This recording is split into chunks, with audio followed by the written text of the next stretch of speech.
Hi everyone, welcome back to Grind and Shine Season 2 Hidden Notes. Very exciting because this is the final episode of Season 2 and we're super happy to have Elysia. Hi guys! Hi! As you guys know, she's a world-class brewer. She got the 3rd place in World Brewers Cup before as well. So super happy to know all the good things about Elysia and all the learnings, advice, experiences that she has gone through in the last decade. So maybe Elysia, you can give a brief introduction. Okay, thank you for having me. I felt like it took us so much effort to make this happen from your first season and then a second season and then like now. So yes, finally I think we get to do this. I'm really happy. You can just call me Ellie. That's I think like I don't know how, for whatever reason, from Elysia everyone starts to call me Ellie now. So I've competed a few times for Brewers Cup because I chose this competition. I enjoy brew or filter coffee a lot. 5 times. I won 3 times, 2019, 2022 and 2024. And then I think by the time when this episode is out, I think in a month later, I'll be representing Singapore again to compete in Jakarta. Previously, I run a company called Homeground Coffee Roasters. I've recently put an end to it for I think it was about 10 years. So kind of like feel a little bit uneasy now because it was always a lot of hustling. And then now it's like, okay, I need to slow down. But I'm not used to slowing down. Yeah, like what you mentioned earlier on before this, it's like you're always so busy. Now that you're not busy, you feel uncomfortable. So yeah, that's how I feel right now. Yes. So if we talk about the competition side of things, right?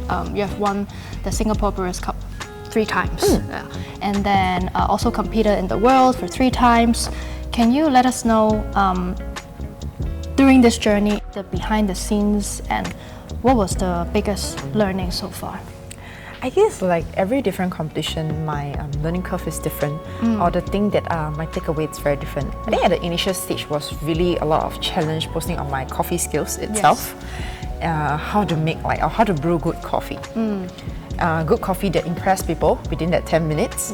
And then eventually I came to notice that like it's not just about making good coffee, it's a lot about observing your judge, like how you observe your customers, how good what kind of customer service can you provide at that point of time, or how do you impress someone with not just your coffee but your attention to details, things like that. So it was both, and at the same time I also realized that it's very important to know how to tell stories.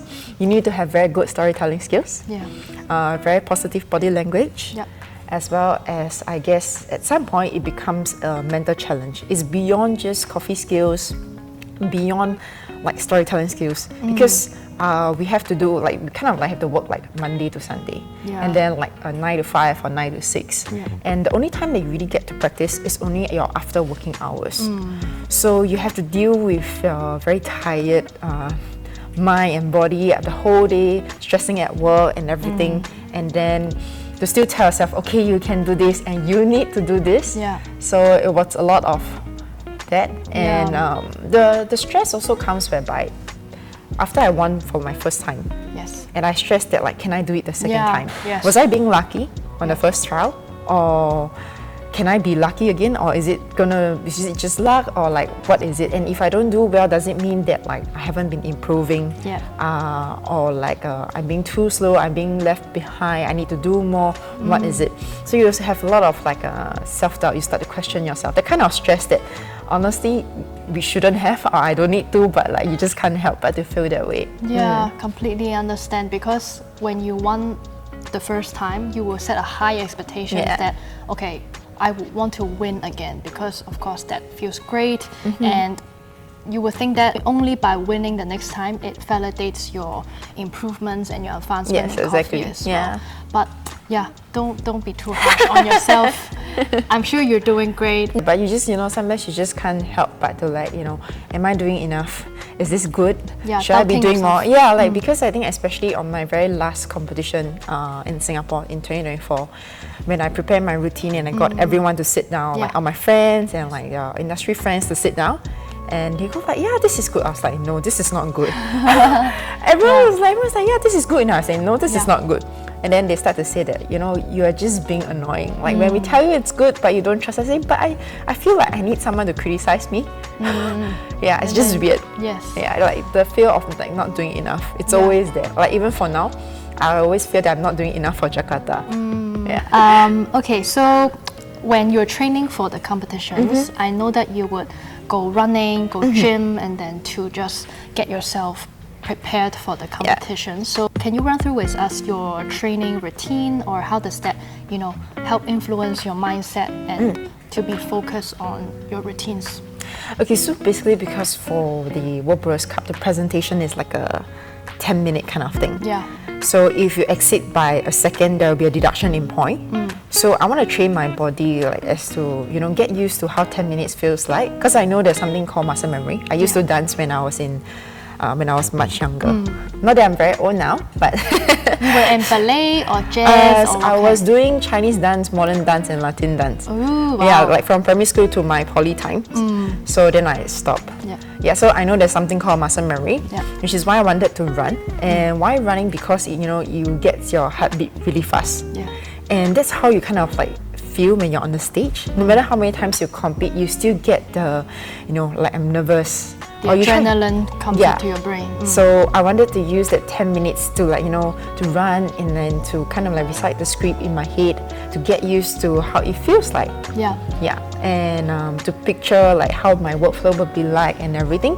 So I always run for like 10 minutes and then I walk for 10 minutes and then run for 10 minutes and walk for 10 minutes. And then as to how many cycle, it really depends on how fit or how good I feel that day. Sometimes only one, but at least I do it. That's how I tell myself. Then sometimes two. Yeah. Wow, so that's how I kind of like want to do it. So now you're keep doing that before your next competition.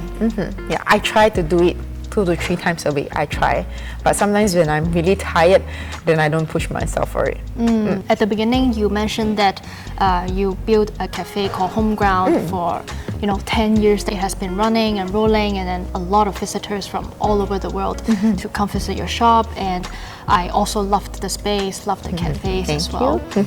So we know that you recently stepped out of the cafe and then start focusing on your own growth, and then also preparing for competitions and stuff like that. So looking back, right, what was the most fulfilling part of this super long journey? Maybe you can share a bit on that. I guess because the intention started off with just having a cafe, sell a coffee you like, make coffee. It was just as simple as that. And eventually it grew into many different things. And there were so many things that I've learned that I was not expecting. I was not expecting to learn how to, had to deal with different kind of personality and characters. Working with many different people and how to work around it. And the importance of having a very good culture within the team. Setting and managing expectations between people. And also learning how to do sales and marketing. It was a lot far more than just making coffee itself. It was challenging. Sometimes it really, it kind of like hit the wall. And you feel so demoralized. Then 2 years later, when you look back, it's like, honestly, why am I stressed out that time? It's really no big deal. So I always believe that a problem that we face now is always to prepare us for a bigger problem next time. Whether is it mentally or to have the ability or the skill sets, things like that. And I felt that throughout my time at Homeground, dealing with many different people and dealing with many different challenges helped me to deal with a lot of impromptu kind of situation or scenarios that I face in life.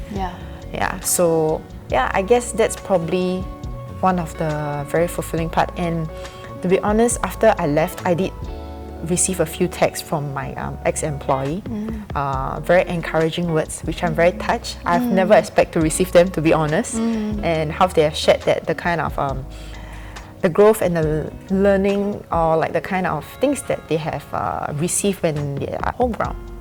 So I guess that was more fulfilling than honestly making a good cup of coffee.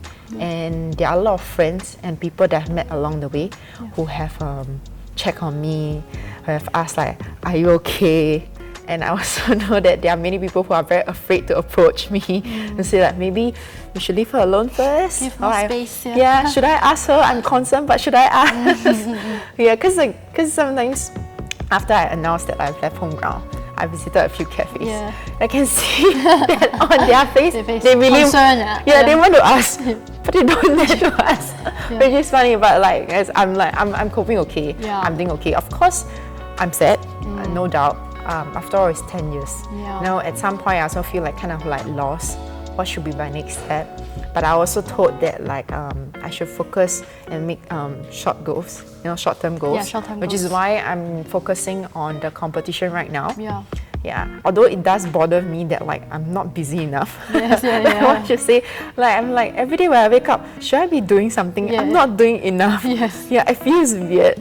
So yes. Yeah, because before the interview we were chatting and I was saying that after I left my full-time job, I tried to fill my whole week with stuff, and usually my Monday was the busiest. That's why the last season it has to be on every Monday 12 p.m. So completely understand, like you also feel maybe some concerns or self-doubt when you're not busy enough. But I think it's good to just take a rest and also recharge for your competitions. And as you said, 10 years is a super long time. Yeah, 10 years. Like it went past so fast. It Yeah. really didn't feel like 10 years. Yeah, and when Yeah. you started, maybe the idea was super simple, to just serve good coffees and then share the experience. And then the shop was in Zhuqiang, Yes. if I'm correct, right? So it was very simple. But then maybe after a few years, then also your expectations are higher. Then you try to do more things, and then you also have a lot of different workload or different job roles as well in sales and marketing. So maybe it tends to get overwhelmed. Yeah. So I'm happy that now you are, getting back to your own rhythm and focusing on your own growth. Yeah, I hope I'm still adjusting. Yeah, to get used to it. And then into the theme of season 2, which is Hidden Note. So Hidden Note of our season is more like any unforgettable stories or untold surprises or things behind the scenes that you would like to share with our listeners. I'm not sure how many of you have faced this before, or how should I put this? Whether is it entrepreneur or managers or people who have managed. I think F&B, you don't know what can happen. There's one day the dustbin caught fire because someone threw a secret butt into that, or then somewhere it's flooding, or somebody not turn out for work. There's always a lot of things that you don't expect to happen. And I'm always in a very anxious mode. Yes. And I'm also very afraid to feel how I really feel. Yeah. So if there's really one piece of advice that I can give to anyone who works in F&B, it's to always stay true to your own emotions. Don't be afraid to feel sad, stressed, or upset, or angry. Because I think at one point I actually tried to suppress a lot of my emotions and not want to deal with it. Yeah. Because I'm afraid if I were to face it, I will crumble. Yeah. Because what happened was, I think my dad passed away during one of the very crucial part of Homeground, when there was a transit. Because Homeground, one point we had 3 people dealing with it, myself, Homing, and the other partner. And then there was a split in that. And then that happens also during the part when the business is facing a lot of challenge. And at that point of time, my dad passed away. Although it was kind of we really kind of knew that was going to happen. But what I chose to do was, I kind of suppressed my emotion. I was also still working during the funeral, which is something that honestly, maybe at some point, no, I'm okay, don't worry. I couldn't forgive myself, I felt, because I I wasn't there enough for my family, I feel. I could have done better, but I was also feeling very responsible, which is something that I feel that I need to work on, feeling over responsible for something. Yes. Where if I were to take MC, if I were to be not working, will the company be fine? Is it okay or is it not okay? There's so many things that's happening right now. I don't want to just because of what happened during my personal life and it kind of affect the company. Because I think at that point we have 20 over payrolls that I have to take care of. And I don't want to anything that happens to me that to kind of like hinder or affect any of the operation. So yeah, but I think looking back at some point, I felt that that was not the right way. It could have been deal with it better. So I hope if anyone were to face any challenge in their life, not to suppress so much of how they feel. Being responsible is one thing, but I think stay true to how you feel is also very important. But I know that there are people who are very expressive. I'm not asking you to be expressive and to throw all your negative emotions on your colleagues or anyone else. But I guess is learning how to manage your emotion is very important. And that was more of the thing that I kind of like regret, if I were to say. So if there's one piece of advice, I would say, stay true to how you feel about a lot of things that happen in your life. A lot of times, like, we would suppress our emotions because like a customer said something or anyone left a bad feedback and stuff like that. I think it is very important to express your emotions, but not in a very exaggerating way and dramatic way, or like throw things and things like that. But it's okay to talk to people. That's very important, to talk to the people that you love, your family, your friends. If we happen to be like introverts, then journaling or going for therapies or meditations would also help a lot. So thank you so much for sharing this advice. No problem.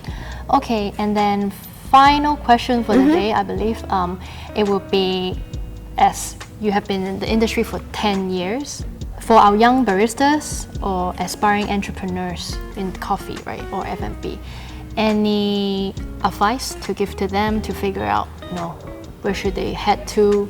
I guess because for coffee, there are so many different areas that you could be in, like whether is it like, for example, for sales. And for sales, it can be for coffee, it can be for equipment, it can be for green coffee. Yeah. And in a cafe, it can be more on like the operation side, or it can be on training. Yeah. It can be just purely just barista itself. I think it really boils down to what you like to do. But one thing for sure is don't let the word, or like don't let people drown with the word whereby like, this is your passion, it's fine, you love it. Yes, it can be your passion, but there are days that you just feel like shit. And it's okay to feel like shit. And I don't let the word passion drown you. Yes. Yeah, because I know there are times whereby like you have friends or family will tell you, I'm sure you're happy at work every day because it's your passion. Yes. But that doesn't mean that you don't get tired physically or mentally, because you still have to deal with shitty situations sometimes. Yeah. So I think learning what you like and learning what is your strength and your weakness is very important. As old school as it might sound, I think knowing your weakness and your strength as well as what you like, it's very important, and how you can actually put them together. And for me, initially, I would say I started off with just wanting to make coffee. And then I start to learn that like, okay, making coffee is not good enough. And because of the role that or the position that I hold, I have to do a lot more. Though there are things that I don't like to do, but I have to deal with it. It usually comes together. There's something that you like to do, and I'm sure there's another portion that you don't like to do. Like I don't like admin work, but I have to do it. Yes. So choose what you like to do, and then you have to make some sort of sacrifice for things that you don't like to do. It make a good balance between these both. I think that's very important. And for me, I would say after 10 years, I enjoy doing a lot of like marketing, creating different kind of campaigns for the coffee itself, or like for any particular things. Like back then we did a lot of like guest shift. We kind of like pioneered the program of doing guest shift at other places, or having people over at our place, create a lot of interaction. So I guess you boils down to like, what is your purpose? And what is it that you want to do?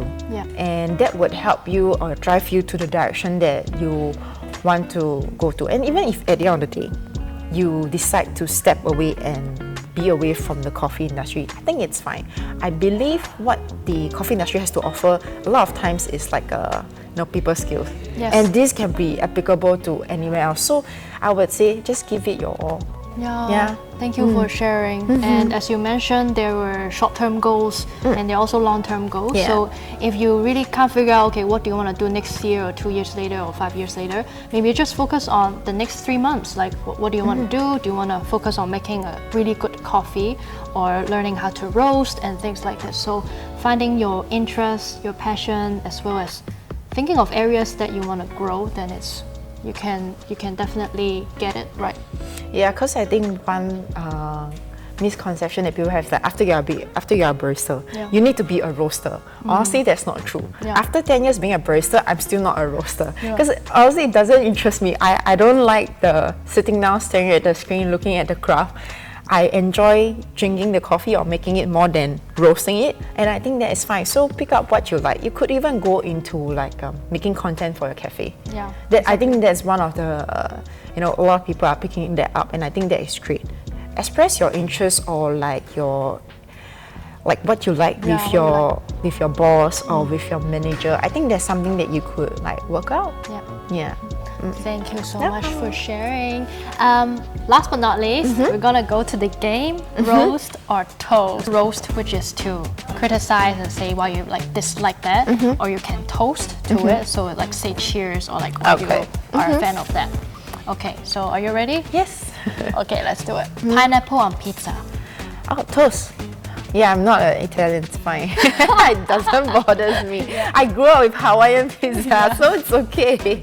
Bak kut teh. Of course, it's a toast. Yeah. It's perfect for weather, like a rainy weather, anytime. But I prefer the herbal version.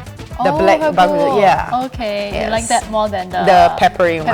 Yeah, okay. There's more complexity into it. Nice. What is your favorite place? There's one that I go at Geylang. It's called Yogi. Yogi. Yeah. Okay. Next one, Robusta coffee. I'm sorry, Rose. I haven't had a good one, so yes, I really don't like how robust it is. Yes. Yeah, I prefer more delicate flavors. Yeah, but it's just a preference. Replying text only with emojis. Rose, I can't do that at all. I feel it's a bit more of like if I reply just with an emoji, it's more because I'm lazy. Customers asking for Wi-Fi password before they order a drink.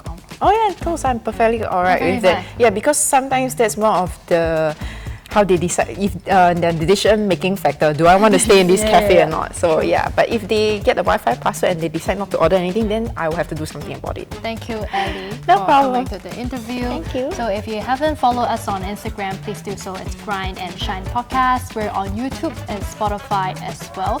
So thank you. See you in the next season. Bye. Thank you. Thank you, Ellie.